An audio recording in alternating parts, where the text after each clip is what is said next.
I'm just Nick, and this is the Earthquaker Devices C Machine Chorus.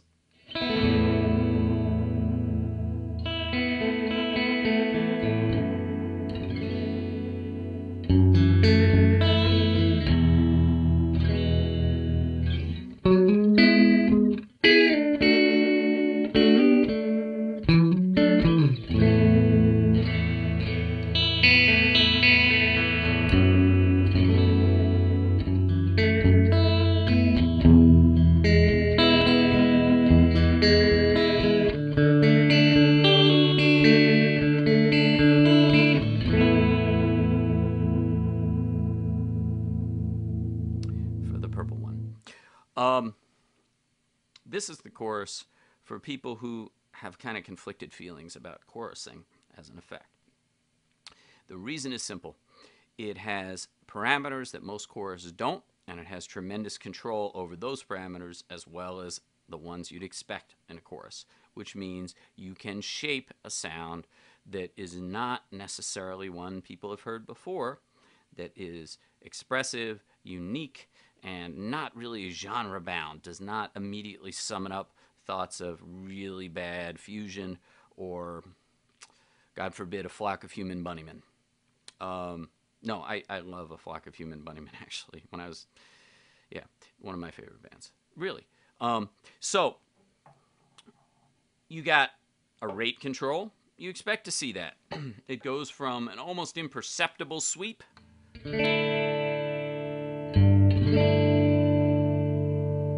to an incredibly fast, fluttery sweep that's so fast you won't even be able to see the LED flickering because it's faster than the frame rate of 30 frames per second. Very fluttery.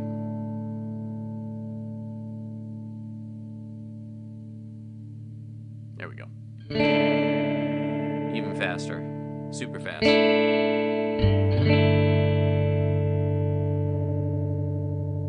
So, huge range on the rate. Good thing for a chorus, but not that surprising. But the next control is the shape control. The shape control allows you to control the shape of the modulation from a more smooth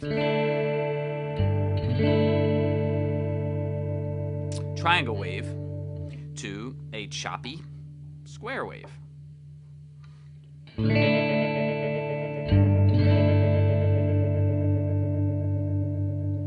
That will yield almost tremolo-like effects.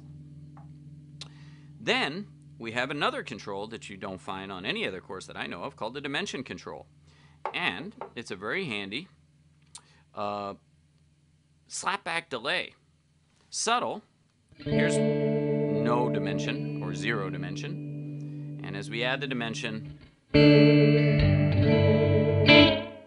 we get this slapback delay that melds really beautifully with the modulation to give it sort of added size, as it were. Particularly useful if you like to kick on your chorus as just a kind of coloration in a particular part of a track or a particular part of a song when you're playing live, and you really need it to be quite a striking contrast. So this addition of the delay that they call dimension can really create a pretty pronounced effect.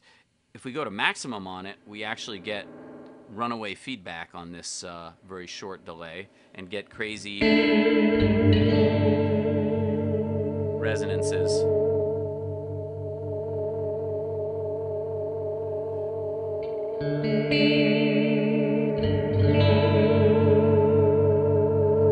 And it can go into runaway feedback. I don't want to clip out the input on the audio here, but it's pretty cool. I mean, it allows you to create a range of effects that make use of the modulation, but they're not about extreme modulation. They're about, well, you could have extreme modulation with it, but you can also have a more subtle modulation, but get your extremeness and your special effect out of this infinite repeat on the short delay or even runaway feedback. So it's a very cool thing to have combined with this pedal. Then we have an intensity knob that controls the intensity or really the depth of the sweep. It's a little counterintuitive because it's called intensity, and there's a depth knob that does something else I'll explain in a minute, but can take us to pretty intense chorusing effects, very seasick, into more subtle sweeps. Just shimmery. Ooh, that's nice. And by the way, you can totally do your faux Leslie effects with this pedal. Go to kind of a medium-high modulation speed and depth, and you know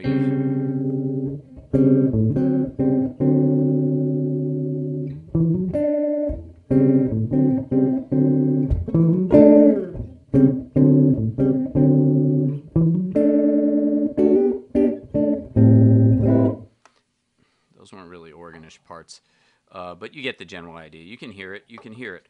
And the darkness, of course, is because I turned down the tone control on the guitar. Finally, no, not finally. We still got 2 to go. You have an Animate knob that also changes sort of the tonal and intensity characteristics of the sweep in a way that is not really described in depth in the literature that accompanied this, but I think it's easiest to hear it in any case. Here it is kind of a minimum. And as we increase, there's something sort of sharper about the effect. It becomes more pronounced in a different way than the depth makes it more pronounced. Maximum, minimum. In a way, it's like an additional subtlety or extreme control. I know, subtlety and extreme are not, one's a noun. Anyway, you know where I'm coming from. Finally, you have the control labeled depth, which is really a wet-dry mix control. At minimum, we have very little of the affected signal and mostly clean. So you can really dial in some very subtle effects. And what I like about this knob, at maximum, you have the signal no dry signal or almost no dry signal. Here's what I like about this knob is you can dial in some pretty extreme effects, which if we had, you know, even just half dry, half wet,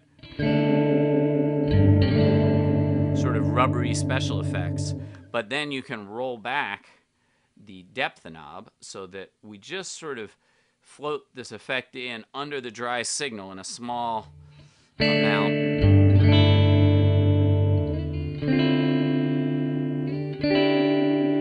So it's there, but you really only hear it kind of as the dry sound decays.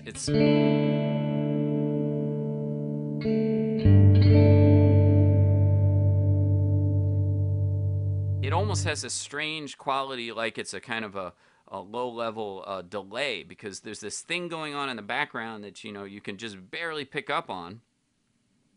Let's go even more extreme here. You can barely pick up on. It's there. It's sort of a halo around the sound, but your clean sound is still pretty intact.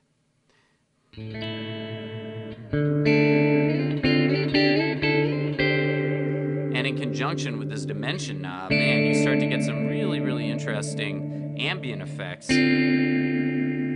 But they're not like typical ambient effects you get with reverb or delay pedals, because they're really mostly about modulation. But because you can sit that modulation so low relative to the clean sound, they have that sort of ambient quality to them. They're in the background, so they create a sense of foreground, background. Extremely cool chorus pedal, and man, you don't often hear those words come out of my mouth together. Get a hold of the folks at Rock and Roll Vintage. They will hook you up. Till next time.